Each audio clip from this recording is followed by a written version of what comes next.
Training, nagtitraining. Tama na! Parang buga ka. Natututo na guys maglangoy. Oh. Kapit.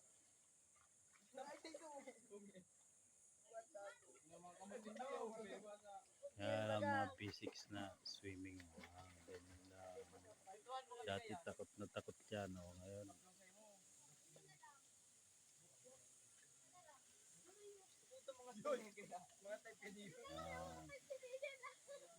Ngayon, mga ilang taon na lang marunong lang masyado na lang. Sasali daw sa Olympic yan. Siya daw ang magiging diver ng Pilipinas. Abangan ang susunod na kabanata.